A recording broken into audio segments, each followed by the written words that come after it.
Okay guys, so before anything else, gusto ko lang mag-thank you sa second subscriber ng Mentoman Premium natin na si Jeps Miranda 1574. Maraming salamat sa support mo bro at seryoso, nung nakita ko na nakasubscribe ka, kinilig talaga ako. Kaya naman, simulan na natin ang kwento. Kaldag mo ako Captain. Episode 3. Kinabukasan, mas maaga pa akong nagising kaysa sa alarm ko. Hindi dahil excited akong pumasok sa klase. Kung hindi dahil, officially, isa na akong member ng Adamson Falcons. Hanggang ngayon, hindi pa rin ako makapaniwala. Yung pangarap kong pinaghirapan sa loob ng maraming taon, unti-unti nang nagiging totoo. Kaagad akong bumangon, nag-ayos ng higaan at dumiretso sa banyo. Habang naliligo, paulit-ulit na bumabalik sa isip ko ang nangyari kahapon. Ang tryout, yung mga drills, at yung banggaan namin dalawa ni Captain Adrian. Hindi ko alam kung bakit pero sa tuwing naaalala ko yon, napapangiti na lang ako. Ay naku! Focus Lucas! Basketball ang pinunta mo rito. Napailing na lang ako sa sarili ko noon. Pagkatapos kong maligo, isinuot ko ang bagong training shirt. Pinagmasdan ko muna ang sarili ko sa salamin. Hindi man ako ang pinakamatangkad, hindi man ako ang pinakamalakas. Pero pinangako ko sa sarili ko na ako ang magiging pinakamasipag sa lahat. Anak, gising ka na ba? Kain na tayo. Opo ma. Saglit lang po. Lumabas ako ng kwarto ko at nadatnan ko ang naghahanda na si mama ng almusal. Anak, ito oh. Nagluto ako ng almusal favorite mo. Tuyo, itlog at saka sinangag. Wow! Ang sarap naman, salamat po ma. Kailangan mong kumain ng marami ha. Varsity player ka na ngayon. Baka himatayin ka sa practice mo mamaya. Hindi naman po siguro ma. Huwag kang pakampante. Narinig kong mas mahirap daw ang training ng varsity. Kayang-kaya ko po yun ma, wag po kayo mag-alala. Alam kong kaya mo yun anak. Pero may isa ka pang dapat tandaan ha. Ano po yun? Huwag mong pababayaan ang pag-aaral mo. Basketball can open a lot of opportunities anak ko. Pero ang edukasyon, yan ang hindi mananakaw sa iyo. Opo ma, pangako po. Ngumiti lang siya. Yung tipong ngiti na alam mong puno ng pagmamahal at pag-asa. Hindi kami mayaman. Mula pa noon, si mama na ang tumayong nanay at tatay sa akin.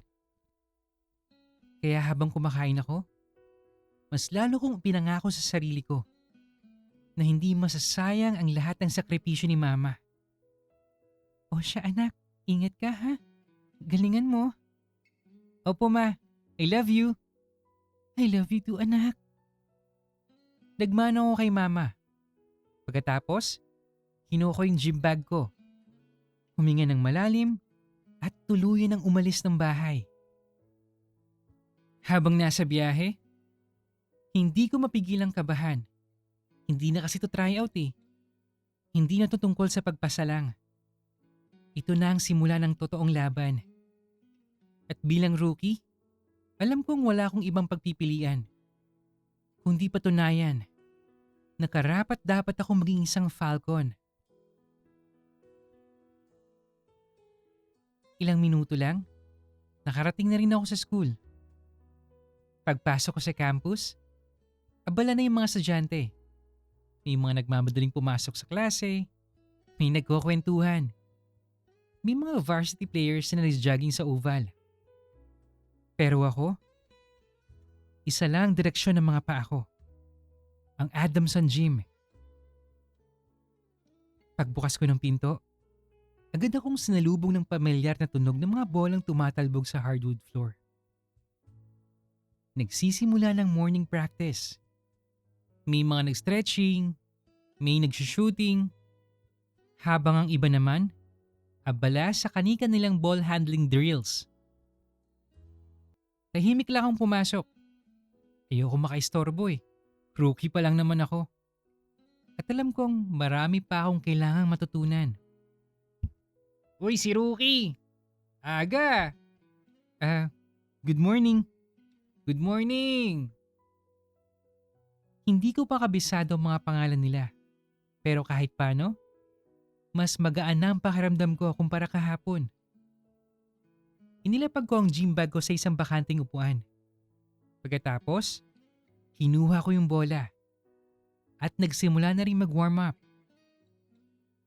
Ilang minuto rin ako nagdadribble at paulit-ulit na nag-practice ng shooting. Ayokong masayang pagkakataong binigay sa akin. Good morning team! Halos sabay-sabay kaming napalingon. Kadarating lang ni coach eh. Good morning coach! Okay, huddle now! Kaagad nagsitakbuhan ng lahat papunta sa gitna ng court. Pati ako, mabilis na pumwesto. Congratulations ulit, lalo na sa mga rookies na nakapasok ngayong taon. Pero tandaan nyo ha, ang makapasok sa varsity, hindi ibig sabihin may napatunayan nga kayo ha. Mas mahirap manatili rito. Napayuko ako. Tama si coach. Hindi dito nagtatapos ang laban. Dito pa lang talaga nagsisimula. This season, hindi lang talent ang kailangan eh. Disiplina, respeto at commitment. Kapag may isang bumitaw, lahat tayo maapektuhan. Naintindihan? Yes, coach. Good. Captain. Sabay-sabay kaming napalingon. Mula sa likod ng grupo, may isang taong dahang-dahang lumapit. Bit-bit ang bola. Tahimik lang siya. Pero ramdam kaagad ang presensya niya. Si Adrian. Captain ng Adamson Falcons. Wala siyang sinabing kahit ano. Pero habang papalapit siya, isa-isang tumabi ang mga kakampi namin para bigyan siya ng daan. Doon ko na-realize na hindi kailangan ni Captain Adrian na magtaas ng boses para sundin siya ng lahat. Okay, Captain. Ikaw na bahala sa warm-up ha. Yes, Coach. Team, 5 laps. No talking, let's move. Wala nagreklamo. Walang nagtanong. Lahat kaagad tumakbo. Pati ako.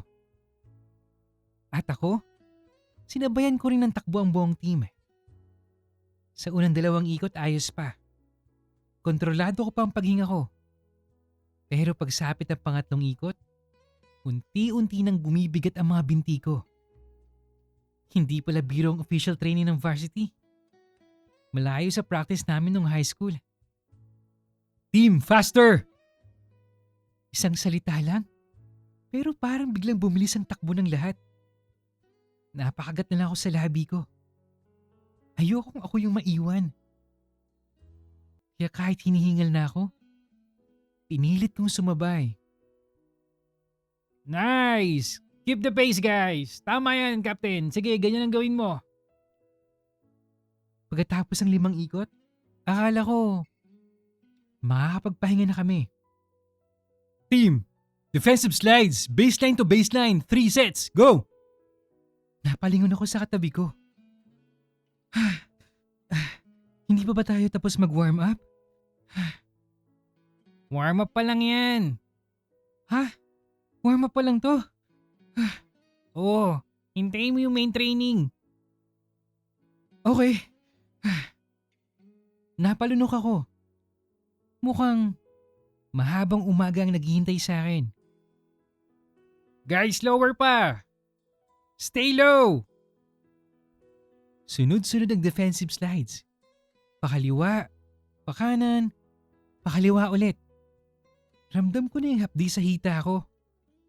Pero sa tuwing gusto kong bumagal, may isang tao akong napapansin. Si Captain Adrian. Hindi siya sumasabay sa amin. Nakatayo lang siya sa gilid ng court. Tahimik na nag-o-observe sa bawat galaw namin.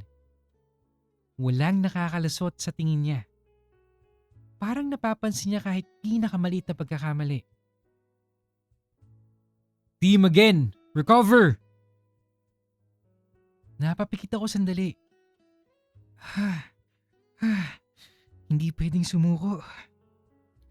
Kakasimula pa lang. Kaya kahit nanginginig na yung mga binti ko, tumayo ulit ako at tinuloy ang ensayo. Number 17. Napahinto ako. Ako yung number 17 eh.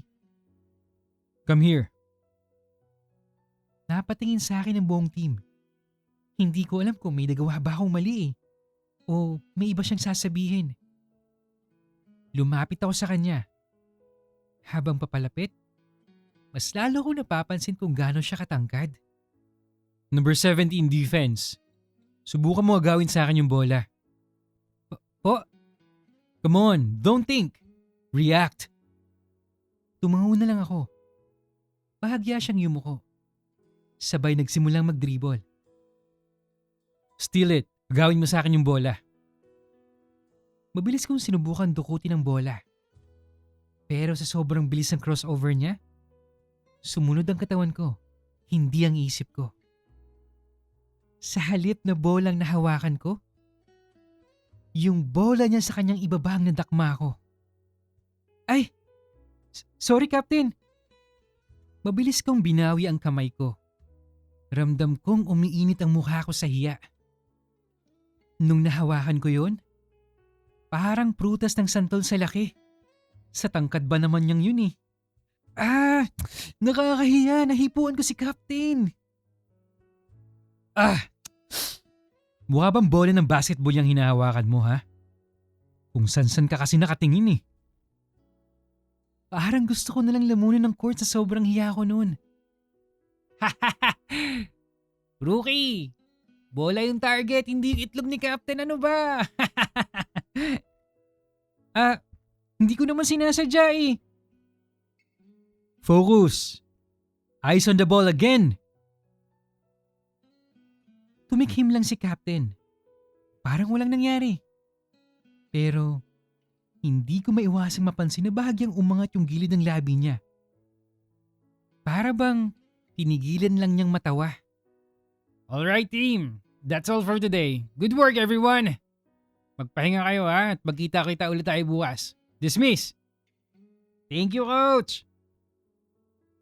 Isa-isang nagsibalikan ng mga teammates ko.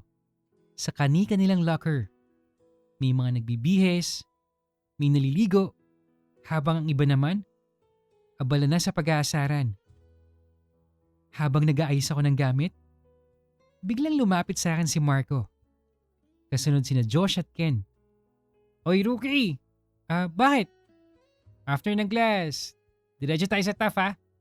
Ha? Para saan? Celebration! Welcome party mo! Hindi na kailangan guys, okay lang ako. Hindi ka pwedeng tumanggi. Tradisyon na to eh. Lahat ng bagong pasok sa team, may welcome celebration.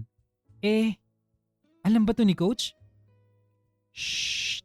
Kapag tinanong ka niya, wala kang alam ha? Officially, team dinner lang to. Unofficially, alam mo na. Napatawa na rin ako. Mukhang matagal na nila itong pinag-uusapan. Rookie, after ng last subject, huwag kang tatakas ha. Okay, sige na nga. Good.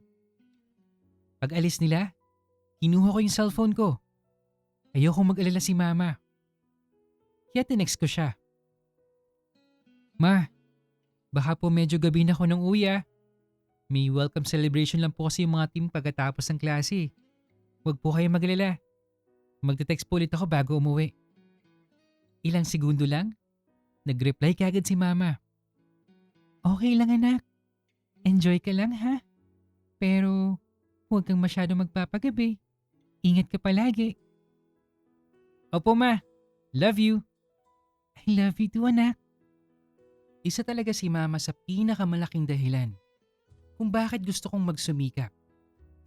Hindi lang para sa sarili ko, kung hindi para balang araw, maibigay ko rin sa kanya ang buhay na matagal na niyang deserve. At hindi ko alam na yung simpleng celebration na yon ang magiging simula ng mas marami ko pang ala-alang mabubuo kasamang Adamson Falcons. Matapos ang huling subject, isa-isa kaming lumabas ng classroom. Habang naglalakad papunta sa gate, naabutan ko ng ilan sa mga teammates ko. Mukhang inaantay talaga nila ako. Okay, Rookie. Ready ka na ba ha? Saan nga tayo ulit? Tara na. Gugutom na ako eh. Mamaya ka na magtanong. Basta sumunod ka na lang, Rookie. Napailing na lang ako. Mukhang wala na talaga akong choice eh. Ilang minutong lakad lang mula sa campus, huminto kami sa tapat ng isang sikat na Samgyeopsal restaurant. Dito pala. Oh, favorite ang bahay ng team to. Halos kilala na kami rito eh. Tama yan, lalo na yung si Ken. 3 plato pa lang, panalo na. Oy, dalawa lang kaya? Pero Rookie mamaya, diretso tayo sa Taft ha. Shot tayo. Habang nagtatawanan sila, napansin kong may isa pang hindi dumarating. May inaantay pa ba tayo? Oo, si Captain. May klase pa yun eh. Darating din yan. Ilang sandali pa, may humintong motorsiklo sa harap ng restaurant. Ayan na si Captain. Inalis niya ang helmet at agad kong nakilala kung sino. Si Captain Adrian. Sorry guys I'm late. Ayos lang Captain, ikaw lang nalang inaantay eh. Okay, let's go. Isa-isa kaming naupo. Habang ako, tahimik lang na nakatingin kung saan may bakanting upuan. Oy Rui, dito ka umupo. Ha? Oo, dyan nga. Sinundan ko yung turo niya.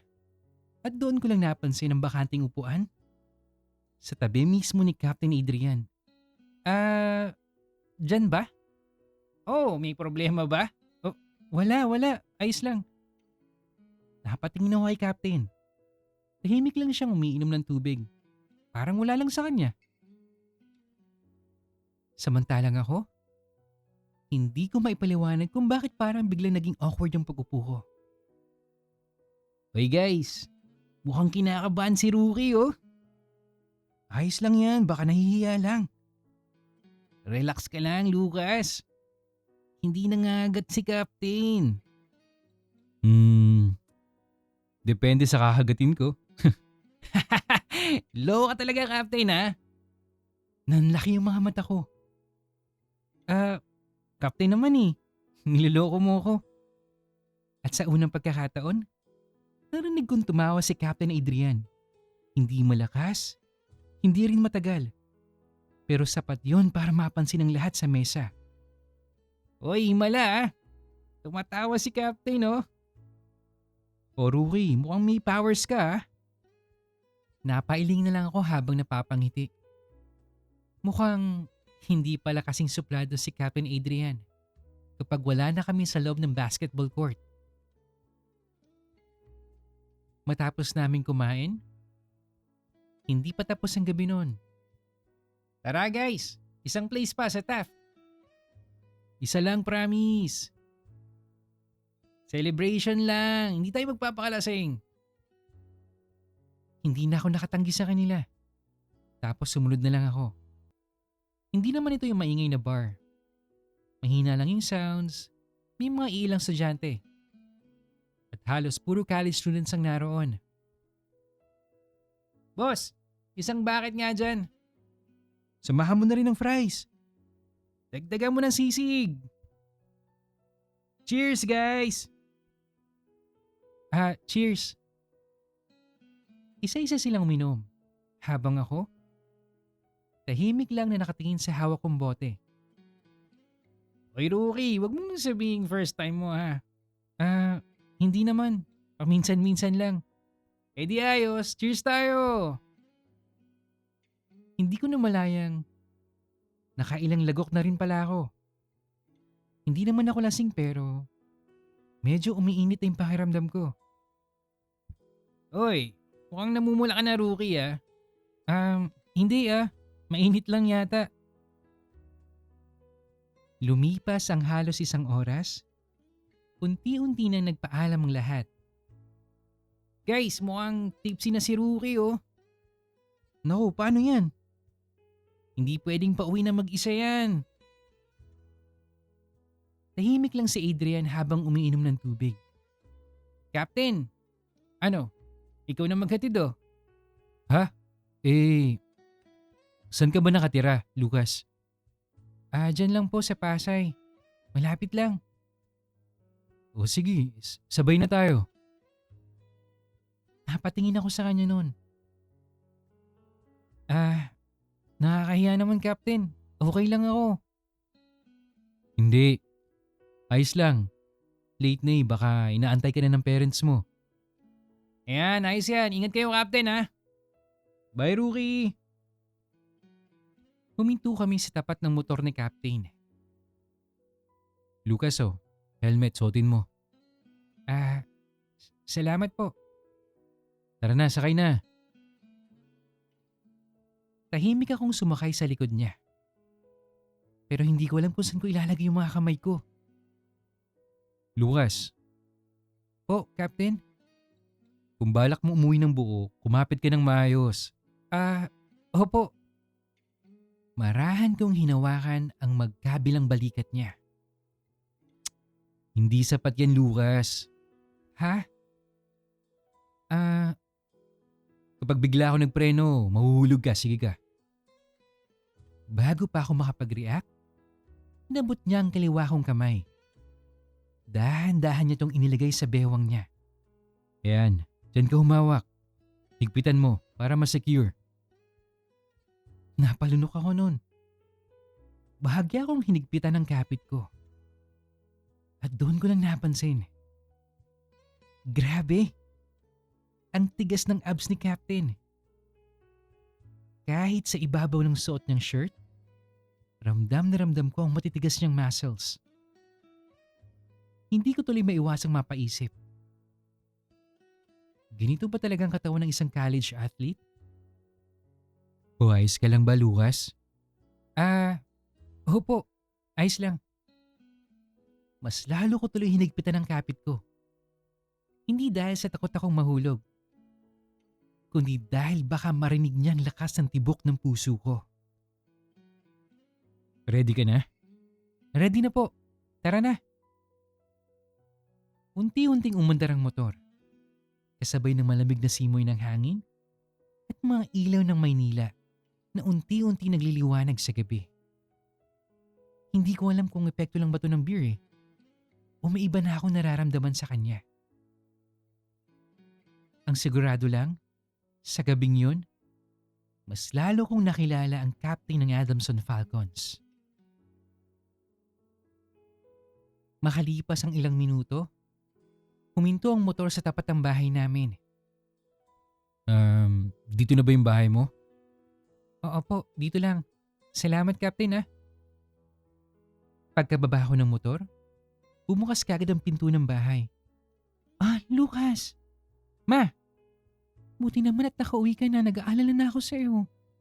Pasensya na po nag-celebrate lang po kasi kami ng team eh. Napansin ni Mama ang lalaking nakatayo sa tabi ng motor. Ay, kasama mo ba siya anak? Opo, siya po si Captain Adrian. Captain po ng basketball team namin. Siya po yung naghatid sa akin. Good evening po ma'am. Nako iho, maraming salamat ha, pasensya ka na sa abala. Ayos lang po. Responsibilidad ko rin po bilang captain yun. Napangiti si Mama. Halatang natuwa siya sa pagiging magalang ni Captain. Naku, napakabait mo naman. Hindi na uso ang ganyang kabataang marunong maghatid hanggang bahay. Dapat lang po, late na rin kasi ayokong pauwiin siyang mag-isa. Salamat talaga ha. Nako, mukhang pagod ka rin. Gusto mo bang pumasok muna? Kahit tubig man lang o mainit na kape. Saglit lang po. Sige, salamat. Matapos kami makapagkape, hindi na rin namalayan ang oras. Naku anak, 12:00 na pala. Oo nga po may. Paglingon namin sa sala, tahimik nang nakasandal sa sofa si Captain Adrian. Mukhang napagod din siya sa buong araw, ma. Oo nga, nakatulog na yata. Captain? Captain? Bahagya ko siyang tinapik sa balikat. Unti-unti niyang minulat ang mga mata niya. Sorry. Nakapikit na pala ako. Pasensya na po ah. Iho, tignan mo ang oras. 12:00 na at ang lakas pa ng ulan. Delikado ng bumiyahe sa ganitong oras. Dito ka muna magpalipas ng gabi. Naku nakakahiya naman po. Walang nakakahiya roon. May bakating higaan naman eh. Ayos lang po kahit dito lang ako sa sofa. Sanay naman po ako eh. Naku, hindi maaari. Baka sumakit pa yung likod mo.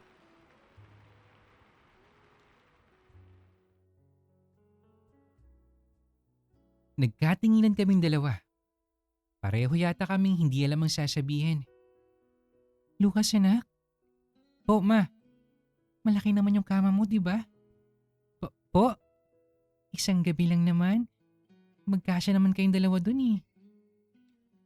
Parang biglang uminit ang buong katawan ko.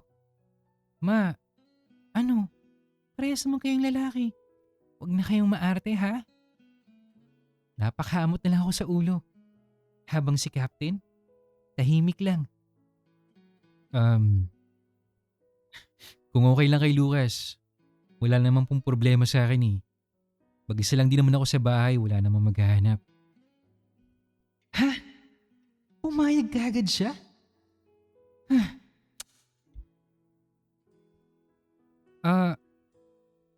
Sige po ma, okay lang po. Tabi na lang tayo, Captain, sa kama.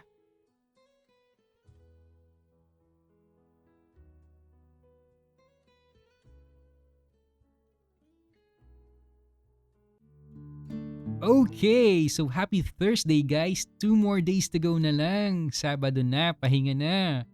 Siguro sa Sabado, ang sarap, ngayong rainy season na, ang sarap mag-sangyup, no? Tapos inom ka ng soju. Lakas baka K-drama. K-drama yarn. Guys, mukhang hindi lang bola yung nahawakan ni Lucas ngayong episode eh. Mukhang namintas din siya ng santol, no?